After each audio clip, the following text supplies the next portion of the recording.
తెలంగాణ మరి ఎల్బీ నగర్ అంటేనే కంప్లీట్ గా ఉద్యమానికి పూరిటిగడ్డగా చెప్పొచ్చు. తెలంగాణ ఉద్యమంలో కేసీఆర్ గారు నవంబర్ 29 నాడు ఎప్పుడైతే దీక్ష కూర్చున్నారో అదే రోజు మరి శ్రీకాంతాచారి తమ్ముడు ఆనాడు ఆత్మ బలిదానం చేసుకోవడం జరిగింది.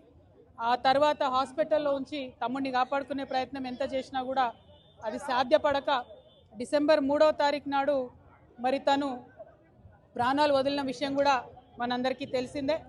ఒక పక్క దీక్ష, ఇంకొక పక్క ఈ బిడ్డలు చేస్తున్నటువంటి త్యాగాలు, ఇంకొక పక్క వారి స్ఫూర్తితోని యావత్తు తెలంగాణ కూడా రగిలి ప్రతి ఊర్లో కూడా దీక్షా శిబిరాలు వెళ్ళడం, ప్రతి ఊర్లో కూడా ఆడబిడ్డలు బోనాలు బతుకమ్మలు ఎత్తుకొని ప్రొటెస్ట్ చేయడం, విద్యార్థులు అన్ని యూనివర్సిటీల్లో మరి పోరాటం చేయడం, ఉద్యమకారులు ఎక్కడికక్కడ పంతం పట్టుకొని ముందుకెళ్లడంతో ఇవాళ రాష్ట్రాన్ని సాధించుకున్న విషయం మనందరికీ తెలిసిందే. మరి శ్రీకాంతాచారి త్యాగాన్ని మాటల్లో కొలవలేము, అట్లని ఏమని మరి శ్రీకాంతాచారి త్యాగాన్ని కొలవాలో కూడా తెలియనటువంటి పరిస్థితి. శ్రీకాంతాచారి లాగా ఇంకా 1200 మంది బిడ్డలు కూడా అసూలు బాసినటువంటి విషయం మీ అందరికీ తెలిసిందే. మరి ఇవాళ వారి త్యాగాల పునాదుల మీద రాష్ట్రం ఏర్పాటైంది. ఏర్పాటైన రాష్ట్రంలో ఆనాడున్న బీఆర్ఎస్ గవర్నమెంట్ మరి కొంతమందికి న్యాయం చేసింది, ఇంకా న్యాయం చేయాల్సిన వాళ్ళు ఎంతోమంది ఉన్నారు. ఆనాడు ఉద్యమంలో ఉన్నటువంటి అనేక మందిని మరి గౌరవించుకోవాల్సినటువంటి అవసరం ఉన్నది, ఉద్యమకారులను ఆదుకోవాల్సినటువంటి అవసరం ఉన్నది. మరి ఆనాడు ప్రభుత్వం అమరవీరుల పేరు మీద మంచి స్తూపాన్ని నిర్మించింది, కాకపోతే ఏ ఒక్క ప్రాజెక్టుకు కూడా మరి ఏ ఒక్క అమరవీరుడి యొక్క పేరు పెట్టలేదు. మరి ఇప్పుడు కాంగ్రెస్ ప్రభుత్వం వచ్చింది, వాళ్ళు అదే చెప్పొచ్చిండ్రు, మేము అమరవీరులను గౌరవిస్తామని చెప్పిండ్రు. కానీ రాజీవ్ గాంధీ పేరు, ఇందిరాగాంధీ పేరు, ఆఖరికి మన్మోహన్ సింగ్ పేరు పెడుతున్నారు. కానీ ఏ ఒక్క పథకానికి కూడా శ్రీకాంతాచారి పేరు పెట్టాలన్న మనసు మరి కాంగ్రెస్ ప్రభుత్వానికి వస్తలేదు, ఆనాడు బీఆర్ఎస్ ప్రభుత్వానికి కూడా రాలేదు. ఈ ఒరవడి మారాలి, నిజంగా త్యాగం చేసినటువంటి వాళ్ళ పేర్లు చరిత్రలో నిలబడాలి. దానికోసం మనందరం కూడా ప్రయత్నం చేయాలి.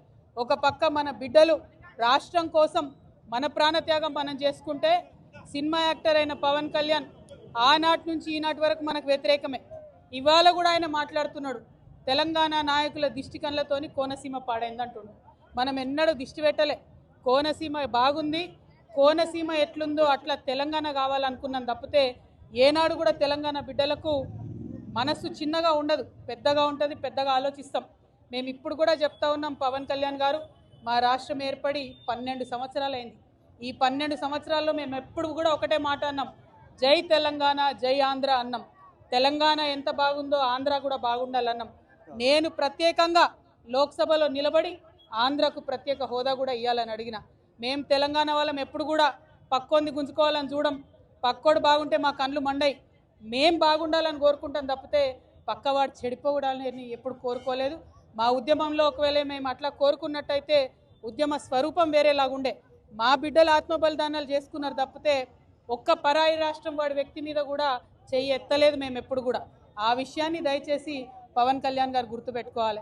ఆనాడంటే మీరు సినిమా యాక్టర్ ఏమన్నా నడిచింది, ఇవాళ మీరు డిప్యూటీ చీఫ్ మినిస్టర్, మీరు ఆంధ్రప్రదేశ్ యొక్క ప్రజలను దేశవ్యాప్తంగా రిప్రజెంట్ చేస్తారు. మీరు మాట్లాడే మాటలు కూడా మీ ప్రజలకు ఆపాదిస్తారు. కాబట్టి జాగ్రత్తగా మీరు ఆలోచన చేసి మాట్లాడాలని నేను పవన్ కళ్యాణ్ గారిని కోరుతున్నాను.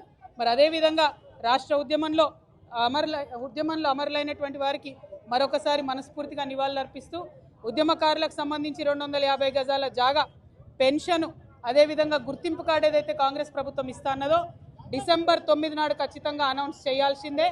చేయకపోతే మాత్రం ఉద్యమకారులందరం కూడా గవర్నమెంట్ భూములు చూసుకుంటాం, జాగృతి జెండాలు వాత్తాం, భూ పోరాటాలకు ముందుకెళ్తామని చెప్పి తెలియజేస్తూ సెలవు తీసుకుంటున్నాను. జై తెలంగాణ, జై తెలంగాణ, జై తెలంగాణ.